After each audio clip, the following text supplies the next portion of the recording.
Actually, before I go on, I assume that Favor guys do, but does everyone else have pitch decks that they've worked on? Yeah. Or like that they have on their computer right now? How close is it to what we just went over? I saw like Yeah, missing a few of the elements, but most of the major ones are there. Jonathan? 90% similar, but on it's a matter of preferences. Like I don't have charts because I don't want to have charts in this deck. Yeah. And actually on the point of decks, so you can't have multiple decks. I know you guys usually mention it. Did you go, I didn't hear it, I don't think. No, we didn't mention it, but you guys probably know, always have different decks. So you have a deck that you can send out to an investor if you're cold calling pretty much. You have a deck that for somebody that you met, an investor you met, you're sending them more information. You have a deck that when you sit down with them, it's more visual and it's more about you and what you're saying. I usually like that best because they pay attention to you rather than the text on the screen. So just have different decks, different variations. Have your 30-minute pitch, 30-minute pitch, 10-minute pitch, 1-minute pitch, a 30-second elevator pitch. So have different variations and try to condense all that information down to 1 minute, 2 minutes, because you will be in these situations when you go out there either acquiring customers or new investors. And the good thing about having the structure is that you can kind of improvise around it. So I always talk about it's like learning a new instrument. You know, when you learn want to learn guitar or something, you learn a song. Once you get that structure down, you can start to improvise, add a little few notes here and there. You talked about, you know, going to the next line, just that's beat. But once you have that structure and you practice, it makes it easier to improvise around. We definitely have different decks. If you can't talk to them and you're viewing it, like it has more words. And then Exactly. if you're in person, then you obviously you can say a lot more, and that's always better. But you can't always do in person. What do you find? I mean, obviously there's a range, but like on average with an investor one-on-one, how much time do you typically have, and how does that look as a pitch? I mean, yeah, like no meeting is. I mean, if you actually get in person, I mean, no one ever schedules less than a 30-minute meeting. I feel like, but you're either gonna get 30 minutes or an hour, probably. It depends on what stage you're at with them. Like, generally the structure goes, is you get like. If it's a VC firm, you'll probably get like the first meeting with like an associate or a principal, which if you guys don't know the structure of VCs, I definitely encourage you. There's really good books out there you can read. You can read Venture Deals is a good book. That's what we always recommend. Yeah, like read Venture Deals and you can fully understand like how VC funds work, because it's really, there's like associates, principals, and then partners. Usually you get like an associate meeting or a principal meeting at best for the first meeting. You know, that might be an hour just because those guys, they have more time, but it might not even be in the office. It might just be over coffee or something. And so it might be kind of, like I said, make sure it feels organic. It might be kind of awkward to try to pull up a pitch. Like you might just be casually talking to them, and it might just be better to build a relationship and be like friends with that person. The final meeting, like usually we'll do one more maybe with a partner. The final meeting would be like the partner meeting, like maybe all the partners are in a single meeting with you. That's almost always an hour. And those decks are usually bigger. If you're even, like oftentimes when I start a meeting, I don't even pull up a deck. Like I'll just start talking and then see if they're like, oh, do you have a deck? Like then I'll pull it up. So I normally think that there's two types of decks as well. So like there's one deck. that's what they're just talking about. You were in the Yeah, for sure. I mean, if you want to finish your thought, I just there's feel one free. that's more content heavy that would be for a partner meeting, and then you have one that you use that's like 12 slides that you use to get a meeting from someone at the VC fund. And then there's nature text. group. Then there's text that you send out. Yeah, Yeah. like we send it out with there's tools that you can use. What's the one that we've been sending? DocSend. DocSend is You amazing. should use DocSend because you can see when they open up the deck and then how much time they're spending on it and where in the deck they're looking. That's very cool.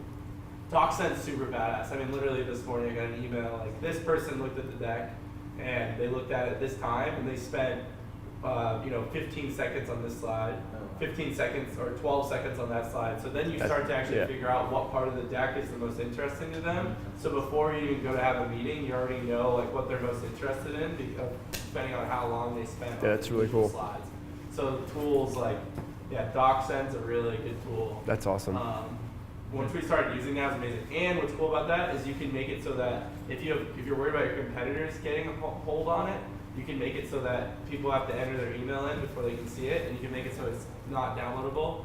Technically, they can like still screenshot it, but they have to feel pretty skeezy to be like screenshotting all that. So like, it's at least like it makes them feel bad if they're like, sharing it with people that you shouldn't share it with. It's actually like a real thing that your competitors or whatever can get a hold of your deck.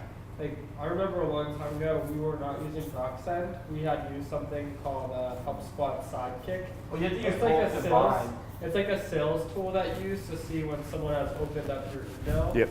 And it tells you like where they opened it up. And I remember we had made a deck and sent it with that tool. And we're like, holy shit, this email's been opened up like 150 times. It literally got all over forwarded the world. everywhere. It was crazy. Like there's people opening it up all over the world.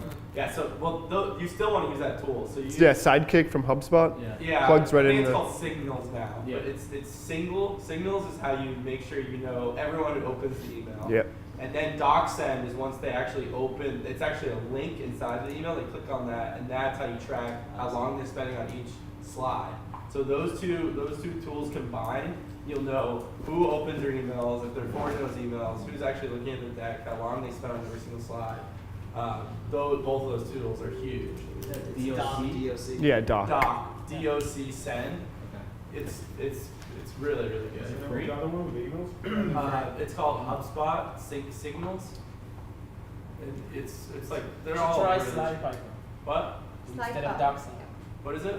Slide Piper, it's like DocSend, just stronger. You can do a lot more.